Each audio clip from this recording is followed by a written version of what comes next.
പ്രിയപ്പെട്ട സുഹൃത്ത് നമസ്കാരം. ഇന്ന് ജൂലൈ 16 ഏറ്റവും ലേറ്റസ്റ്റ് ആയിട്ടുള്ള കറണ്ട് അഫേഴ്സുമായി ജെഡിസ് കറണ്ട് അഫേഴ്സ്. ഇന്നത്തെ ചില ഹെഡിങ്സ് ആണ്: ആൻസി സോജൻ വുമൻസ് ലോങ് ജമ്പിൽ ബ്രോൺസ് കരസ്ഥമാക്കി. ശുഭാൻഷു ശുക്ലയുടെ ചരിത്രപരമായ തിരിച്ചുവരവ്. സ്കിൽ ഇന്ത്യ ദൗത്യത്തിന്റെ 10ാമത്തെ വർഷം ആഘോഷിച്ചുകൊണ്ടിരിക്കുകയാണ്. ലോകത്തിലെ ഏറ്റവും പ്രായം കൂടിയ മാരത്തോൺ ഓട്ടക്കാരൻ ശ്രീ ഫൗജ സിംഗ് അന്തരിച്ചു. NCC 77ാമത്തെ വർഷം ആഘോഷിക്കുകയാണ്. ഇതേപോലുള്ള ഏറ്റവും ലേറ്റസ്റ്റ് ആയിട്ടുള്ള കറണ്ട് അഫേഴ്സ് ആണ് ഇന്നത്തെ കറണ്ട് അഫേഴ്സ്. നമുക്ക് ഈ കറണ്ട് അഫേഴ്സിന്റെ ഡീറ്റെയിൽസിലേക്ക് പോകാം. ഒരു ന്യൂസ് ഹെഡിംഗ് ആണ്: Ancy Sojan wins bronze in women's long jump. വനിതകളുടെ ലോങ് ജമ്പിൽ ആൻസി സോജൻ വെങ്കലം നേടി. ഏറ്റവും ലേറ്റസ്റ്റ് ആയിട്ട് വാർത്തയാണ്. നമുക്ക് ഈ കറണ്ട് അഫേഴ്സിന്റെ ഡീറ്റെയിൽസിലേക്ക് പോകാം. 2025 ജൂലൈ 13 ഇറ്റലിയിൽ നടന്ന വേൾഡ് അത്ലറ്റിക്സ് കോണ്ടിനെന്റൽ ടൂർ വെങ്കലം നേടിയ കേരളത്തിൽ നിന്നുള്ള അത്ലറ്റിന്റെ പേര് ആൻസി സോജൻ. തൃശൂർ സ്വദേശിയായിട്ടുള്ള ആൻസി സോജൻ ആണ് ഈയടുത്ത് നടന്നിട്ടുള്ള, അതായത് ഇറ്റലിയിൽ നടന്നിട്ടുള്ള വേൾഡ് അത്ലറ്റിക്സ് കോണ്ടിനെന്റൽ ടൂറിൽ ബ്രോൺസ് കരസ്ഥമാക്കിയിട്ടുള്ളത്. ഈ July 13 world athletics continental tour നടന്നിട്ടുള്ളത്. ഇതിലാണ് ആൻസി സോജൻ, തൃശൂർ സ്വദേശിയായിട്ടുള്ള ആൻസി സോജൻ ബ്രോൺസ് കരസ്ഥമാക്കിയത്. 2025 ജൂലൈ 13 ഇറ്റലിയിൽ നടന്ന വേൾഡ് അത്ലറ്റിക്സ് കോണ്ടിനെന്റൽ ടൂറിൽ ആൻസി സോജൻ ഏത് ഇനത്തിലാണ് വെങ്കലം നേടിയത്? Long jump. ഇന്ത്യയുടെ പ്രൊഫഷണൽ ലോങ് ജമ്പ് താരമാണ് ആൻസി സോജൻ. ആൻസി സോജൻ ആണ് ഈ ഒരു മത്സരത്തിൽ ലോങ് ജമ്പിൽ ബ്രോൺസ് കരസ്ഥമാക്കിയിട്ടുള്ളത്. 2025 ജൂലൈ 13 ഇറ്റലിയിൽ നടന്ന വേൾഡ് അത്ലറ്റിക്സ് കോണ്ടിനെന്റൽ ടൂറിൽ ലോങ് ജമ്പിൽ സ്വർണം നേടിയത് ആരാണ്? ഓസ്ട്രേലിയയുടെ ഡെൽറ്റ അമിറ്റ്സോസ്കി. ഗോൾഡ് നേടിയിട്ടുള്ള വ്യക്തിയാണ് ഓസ്ട്രേലിയയുടെ ഡെൽറ്റ അമിറ്റ്സോസ്കി. ആൻസി സോജന്റെ ദ ബെസ്റ്റ് ജമ്പ് ആയിരുന്നു 6.36 മീറ്റർ. എന്നാൽ ഓസ്ട്രേലിയയുടെ ഡെൽറ്റ അമിറ്റ്സോസ്കിയുടെ ദൂരമായിരുന്നു 6.47 മീറ്റർ. തൊട്ടുപുറകെ സൗത്ത് ആഫ്രിക്കയുടെ Danielle Noll 6.44 metre. Gold Delta Amidzovski, silver south Africa Danielle Nolte. Bronze നേടിയിട്ടുള്ളത് ആൻസി സോജൻ. അടുത്തൊരു ന്യൂസ് ഹെഡിംഗ് ആണ്: India marks historic return of Shubhanshu Shukla. Shubhanshu ശുക്ലയുടെ ചരിത്രപരമായ തിരിച്ചുവരവ് ഇന്ത്യ അടയാളപ്പെടുത്തുന്നു. ഇത് ഏറ്റവും ലേറ്റസ്റ്റ് ആയിട്ട് വാർത്തയാണ്. മിക്കവാറും എല്ലാ പത്രങ്ങളിലും വന്നിട്ടുള്ള ഒരു വാർത്തയാണ്.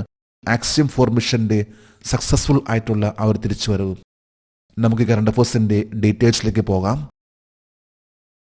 ആക്സിയം മിഷൻ 4ന്റെ 18 ദിവസങ്ങൾക്ക് ശേഷം ഗ്രൂപ്പ് ക്യാപ്റ്റൻ സുഭാൻഷു ശുക്ല ISSൽ നിന്ന് ഭൂമിയിലേക്ക് മടങ്ങിയത് ഏത് ദിവസമാണ്? 2025 ജൂലൈ 15. ഇന്നലെയായിരുന്നു, ജൂലൈ 15-ാം തീയതിയായിരുന്നു ആക്സിയം മിഷൻ 4ന്റെ ആ വിജയകരമായിട്ടുള്ള സക്സസ്ഫുൾ ആയിട്ടുള്ള തിരിച്ചുവരവ്. ജൂലൈ 26-ാം തീയതിയാണ് ആക്സിയം 4 മിഷന്റെ ആ ഒരു ക്യാപ്സൂൾ ISS ആയിട്ട് ഡോക്ക് ചെയ്തിട്ടുള്ളത്. അതിനുശേഷം ഇപ്പോൾ അൺഡോക്ക് ചെയ്ത്, അതായത് അതിൽ നിന്ന് ISSൽ നിന്ന് അത് വിട്ട് അൺഡോക്ക് ചെയ്തിട്ടുള്ളത് ജൂലൈ 14-നായിരുന്നു. ജൂലൈ 14 യാത്ര ചെയ്യുകയും ജൂലൈ 15 അത് ആക്സിയം 4 മിഷൻ ഭൂമിയിലേക്ക് എത്തി. 2025 ജൂലൈ 15 ISSൽ നിന്ന് അൺഡോക്ക് ചെയ്ത ശേഷം ആക്സിയം മിഷൻ 4ലെ 4 ക്രൂകൾ ഏത് സമുദ്രത്തിലാണ് ഭൂമിയിൽ ഇറങ്ങിയത്? Pacific ocean. കാലിഫോർണിയയിലെ സാൻ ഡിയേഗോ തീരത്തുള്ള പസഫിക് സമുദ്രത്തിലാണ് ഈ 4 ക്രൂസ് വന്ന് പതിച്ചിട്ടുള്ളത്. കമാൻഡർ ആയിട്ടുള്ള പെഗ്ഗി വിറ്റ്സൺ, പൈലറ്റായിട്ടുള്ള സുഭാൻഷു ശുക്ല, യൂറോപ്യൻ സ്പേസ് ഏജൻസിയുടെ ആസ്ട്രോനോട്ട് ആയിട്ടുള്ള പോളണ്ട് സ്വദേശിയായിട്ടുള്ള ഉസ്നാസ്കി വിസ്നേസ്കി, കൂടാതെ ഹംഗറിയൻ ആസ്ട്രോനോട്ട് ടിബോർ കാപ്പു. ഈ 4 പേരാണ് ജൂലൈ 15 ഭൂമിയിൽ, അതായത് പസഫിക് ഓഷ്യനിൽ വന്ന് പതിച്ചത്. ISSൽ നിന്ന് ഭൂമിയിലെത്താൻ ആക്സിയം മിഷൻ 4 എത്ര സമയമെടുത്തു? 22.5 മണിക്കൂർ. ജൂലൈ 14 സ്റ്റാർട്ട് ചെയ്തിട്ടുള്ള ആക്സിയം 4 മിഷൻ അത് ഭൂമിയിലെത്താൻ എടുത്ത സമയമാണ് 22.5 മണിക്കൂർ. ജൂൺ 26-ാം തീയതിയാണ് ISSലേക്ക് പ്രവേശിച്ചിട്ടുള്ളത്. അത് കഴിഞ്ഞ് ജൂൺ 14 വരെ ISSലായിരുന്നു. ജൂൺ 14 സ്റ്റാർട്ട് ചെയ്ത ഇവർ ജൂലൈ 15-ാം തീയതി ഭൂമിയിൽ പതിച്ചു. പസഫിക് സമുദ്രത്തിലാണ് പതിച്ചിട്ടുള്ളത്. അതായത് 22.5 മണിക്കൂർ സമയമാണ് എടുത്തിട്ടുള്ളത്. ഗ്രൂപ്പ് ക്യാപ്റ്റൻ സുഭാൻഷു ശുക്ലയും മറ്റ് സംഘങ്ങളും എത്ര ദിവസം വരെ ക്വാറന്റൈനിൽ തുടരും? 2025 ജൂലൈ 23 വരെ.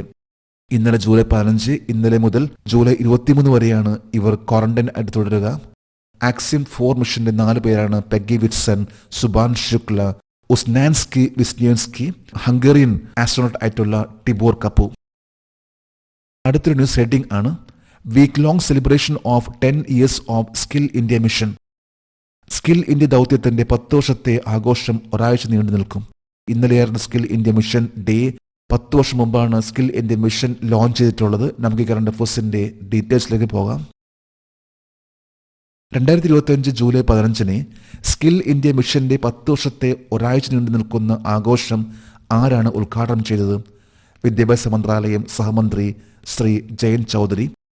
മിനിസ്ട്രി ഓഫ് എഡ്യൂക്കേഷന്റെ മിനിസ്റ്റർ ഓഫ് സ്റ്റേറ്റ് ആണ് ശ്രീ ജയന്ത് ചൗധരി. അദ്ദേഹമാണ് 10 ഇയേഴ്സിന്റെ സ്കിൽ ഇന്ത്യ മിഷന്റെ ആ ഒരു 10 ഇയേഴ്സ് കാലാവധി പൂർത്തിയാക്കിയപ്പോൾ അതിന്റെ ഉദ്ഘാടനം നടത്തിയിട്ടുള്ള വീക്ക് ലോങ് ഒരാഴ്ച നീണ്ടു നിൽക്കുന്ന ആഘോഷത്തിന് തിരികൊളുത്തിയിട്ടുള്ളത്. സ്കിൽ ഇന്ത്യ മിഷന്റെ ജൂലൈ 15 10 ഇയേഴ്സ് പൂർത്തിയാക്കിയിട്ടുള്ളത്. ഏത് അവസരത്തിലാണ് സ്കിൽ ഇന്ത്യ മിഷൻ 2025 ഒരാഴ്ച നീണ്ടു നിൽക്കുന്ന ആഘോഷം സഹമന്ത്രി ശ്രീ ജയന്ത് ചൗധരി ആരംഭിച്ചത്? സ്കിൽ ഇന്ത്യ മിഷൻ ഇന്ത്യയുടെ ഒരു മിഷൻ ആണ് സ്കിൽ ഇന്ത്യ മിഷൻ. അതായത് സ്കിൽ ഡെവലപ്മെന്റിന് വേണ്ടി പ്രാധാന്യം നൽകുന്ന ഒന്നാണ് സ്കിൽ ഇന്ത്യ മിഷന്റെ ഏറ്റവും വലിയ ലക്ഷ്യം. ഇതനുസരിച്ച് കഴിഞ്ഞ 10 വർഷമായിട്ട് സ്കിൽ ഇന്ത്യ മിഷൻ വളരെ ഭംഗിയായിട്ട് അത് പ്രവർത്തിച്ചുകൊണ്ടിരിക്കുന്നു. 2015 ജൂലൈ 15 സ്കിൽ ഇന്ത്യ മിഷൻ ആരംഭിച്ചത് ആരാണ്? പ്രധാനമന്ത്രി നരേന്ദ്രമോദി. ഇന്ത്യൻ പ്രൈം മിനിസ്റ്റർ നരേന്ദ്രമോദിയാണ് 2015 ജൂലൈ 15 സ്കിൽ ഇന്ത്യ മിഷൻ ഇത് ആരംഭിച്ചിട്ടുള്ളത്. ഇപ്പോൾ 10 വർഷമായി അതിന്റെ ഭാഗമായിട്ടുള്ള ഒരാഴ്ച കൊണ്ട് നിൽക്കുന്ന ഒരു വീക്ക് ലോങ് സെലിബ്രേഷൻ ആണ് minister of state ministry of എഡ്യൂക്കേഷന്റെ ശ്രീ ജയന്ത് ചൗധരി ഉദ്ഘാടനം ചെയ്തിട്ടുള്ളത്. അടുത്തൊരു ന്യൂസ് ഹെഡിംഗ് ആണ് UIDAI ഉഡേ urges parents to complete the biometric of children 7 years and above. 7 വയസ്സും അതിൽ കൂടുതലുമുള്ള കുട്ടികളുടെ ബയോമെട്രിക് പൂർത്തിയാക്കാൻ UIDAI മാതാപിതാക്കളോട് അഭ്യർത്ഥിക്കുന്നു. ഇത് ആധാറുമായി ബന്ധപ്പെട്ട ഒരു കറണ്ട് അഫയേഴ്സ് ആണ്. നമുക്ക് കറണ്ട് അഫയേഴ്സിന്റെ ഡീറ്റെയിൽസിലേക്ക് പോകാം. Unique identification authority of India അനുസരിച്ച് കുട്ടികൾക്കുള്ള ബയോമെട്രിക് അപ്ഡേറ്റ് ആധാറിനായി ഏത് പ്രായത്തിലാണ് പൂർത്തിയാക്കേണ്ടത്? 7 വയസ്സിന് താഴെ. കുട്ടികളുടെ കാര്യത്തിൽ ആധാറിന്റെ ബയോമെട്രിക് അപ്ഡേഷൻ അത് 7 വയസ്സിന് താഴെ തന്നെ അത് പൂർത്തിയാക്കണം എന്ന് നിർബന്ധമാണ്. അങ്ങനെ പൂർത്തിയാക്കിയില്ലെങ്കിൽ, അതായത് അതിന്റെ ബയോമെട്രിക് അതിന്റെ കംപ്ലീറ്റ് ആയിട്ടുള്ള പ്രൊസീജിയേഴ്സ് നടത്തിയില്ലെങ്കിൽ ആധാർ അവരുടെ ക്യാൻസൽ ആകും. അതിനു മുമ്പേ തന്നെ ആധാറിലെ കുട്ടികളുടെ ബയോമെട്രിക് അത് പൂർത്തിയാക്കേണ്ട സമയമാണ് 7 വയസ്സ് അല്ലെങ്കിൽ അതിന് താഴെ. ഇലക്ട്രോണിക്സ് ഇൻഫർമേഷൻ മന്ത്രാലയത്തിന്റെ അഭിപ്രായത്തിൽ ഏത് പ്രായത്തിൽ താഴെയുള്ള കുട്ടിക്ക് ആധാറിനായി വിരലടയാളം നൽകേണ്ടതില്ല? 5 വയസ്സ് വരെ. 5 വയസ്സ് താഴെയുള്ള കുട്ടികൾക്ക് ആധാർ രജിസ്റ്റർ ചെയ്യുമ്പോൾ വിരലടയാളത്തിന്റെ ആവശ്യമില്ല. എന്നാൽ അതിന്റെ കംപ്ലീറ്റ് ആയിട്ടുള്ള പ്രൊസീജിയേഴ്സ് കുട്ടികളുടെ 7 വയസ്സ് ആകുന്നതിന് മുമ്പ് തന്നെ പൂർത്തിയാക്കണം. കാരണം 5 വയസ്സ് താഴെ കുട്ടികളുടെ വിരലടയാളങ്ങൾ അത്ര പെർഫെക്റ്റ് ആവില്ല. അതുകൊണ്ട് തന്നെയാണ് അവർക്ക് ആ ഒരു പ്രായം വെച്ചിട്ടുള്ളത്. എന്നാൽ ആധാറിന്റെ റൂൾസ് പ്രകാരം 7 വയസ്സ് പൂർത്തിയാക്കുന്നതിന് മുമ്പ് തന്നെ ബയോമെട്രിക് അപ്ഡേഷൻ നടത്തിയിരിക്കണം. ആധാർ ഇന്ത്യയിൽ ആരംഭിച്ചിട്ടുള്ളത് 2009 ജനുവരി 28 2009 ജനുവരി 28. അന്നു മുതൽ നമുക്കറിയാം ആധാറിന്റെ ആ ഒരു പ്രാധാന്യം. ഇന്ന് മിക്കവാറും എല്ലാ ഡോക്യുമെന്റ്സിലും ആധാർ വളരെ നിർബന്ധമാക്കിയിരിക്കുകയാണ്. ഇൻകം ടാക്സ് ഉൾപ്പെടെയുള്ള ഏതൊരു ഡോക്യുമെന്റിലും നമുക്ക് ആധാർ വളരെ നിർബന്ധമാക്കിയിരിക്കുകയാണ്. ഇത് ആരംഭിച്ചിട്ടുള്ളത് 2009 ജനുവരി 28 ഇതിന്റെ ഹെഡ്ക്വാർട്ടേഴ്സ് ആണ് ന്യൂഡൽഹി. അടുത്തൊരു ന്യൂസ് ഹെഡിംഗ് ആണ് NCC completes 77 years of service, leadership and youth training. NCC 77 വർഷത്തെ സേവനവും നേതൃത്വവും യുവജന പരിശീലനം പൂർത്തിയാക്കുന്നു. ഇന്ന് എല്ലാ സ്കൂളുകളിലും ഉള്ള കോളേജുകളിലും ഉള്ള ഒരു ഏറ്റവും വലിയ കുട്ടികളുടെ യുവാക്കളുടെ ഒരു സംഘടനയാണ് NCC ഇന്നിപ്പോൾ 77 വർഷം പൂർത്തിയാക്കി. ഏത് ദിവസമാണ് NCC 77 years അത് പൂർത്തിയാക്കുന്നത്? നമുക്ക് കറണ്ട് അഫയേഴ്സിന്റെ ഡീറ്റെയിൽസിലേക്ക് പോകാം. NCC അതിന്റെ 77ാം വാർഷികം ആഘോഷിച്ചത് ഏത് തീയതിയിലാണ്? 2025 ജൂലൈ 15. അപ്പോൾ 77 വർഷം പൂർത്തിയാക്കിയിട്ടുള്ള ഇന്ത്യയിലെ നാഷണൽ കേഡറ്റ് കോർപ്സ് ഇതിന്റെ ആഘോഷമായിരുന്നു ഇന്നലെ ജൂലൈ 15. വേനൽക്കാല അവധിക്ക് ശേഷം സ്കൂളുകളും കോളേജുകളും വീണ്ടും തുറന്ന ഉടൻ തന്നെ NCC ഔദ്യോഗികമായി ഉദ്ഘാടനം ചെയ്തത് ഏത് തീയതിയിലാണ്? 1948 ജൂലൈ 15. 1948 അതായത് സ്വാതന്ത്ര്യം കിട്ടിയ പിറ്റേ വർഷം തന്നെ 1948 ജൂലൈ 15 NCC അതിന്റെ ഉദ്ഘാടനം നടത്തിയിട്ടുള്ളത്. ഇന്നിപ്പോൾ 77 വർഷം ആയിരിക്കുകയാണ് 2025 ജൂലൈ 15-ാം തീയതി. NCCയുടെ ഗേൾ ഡിവിഷൻ ആരംഭിച്ചത് ഏത് വർഷത്തിലാണ്? 1949. 1948 NCC ആരംഭിച്ചു. 1949 അതായത് ഒരു വർഷം കഴിഞ്ഞപ്പോൾ തന്നെ NCCയുടെ ഗേൾസ് ഡിവിഷനും ആരംഭിച്ചു. NCCയുടെ ആദ്യത്തെ എയർ സ്ക്വാഡൻ ആരംഭിച്ചത് ഏത് വർഷത്തിലാണ്? 1915. NCC army, NCC air force, NCC navy എന്നീ 3 ലെവലിലുണ്ട്. NCCയുടെ എയർ സ്ക്വാഡൻ ആരംഭിച്ചിട്ടുള്ളത് 1950 ഏപ്രിൽ 1-ാം തീയതിയാണ്. ബോംബെയിലും കൽക്കട്ടയിലാണ് അന്നത് NCCയുടെ 2 സ്ക്വാഡൻ ആരംഭിച്ചിട്ടുള്ളത്. ഇന്നിപ്പോൾ പല സ്കൂളുകളിലും NCC എയർ സ്ക്വാഡൻസ് ഉണ്ട്. NCCയുടെ നാവിക വിഭാഗം ആരംഭിച്ചത് ഏത് വർഷത്തിലാണ്? 1952.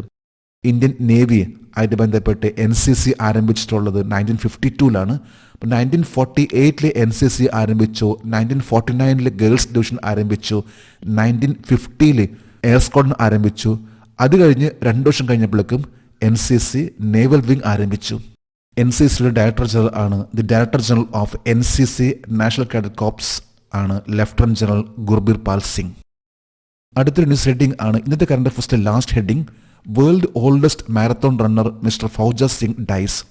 ലോകത്തിലെ ഏറ്റവും പ്രായം കൂടിയ മാരത്തോൺ ഓട്ടക്കാരൻ ശ്രീ ഫൗജ സിംഗ് അന്തരിച്ചു.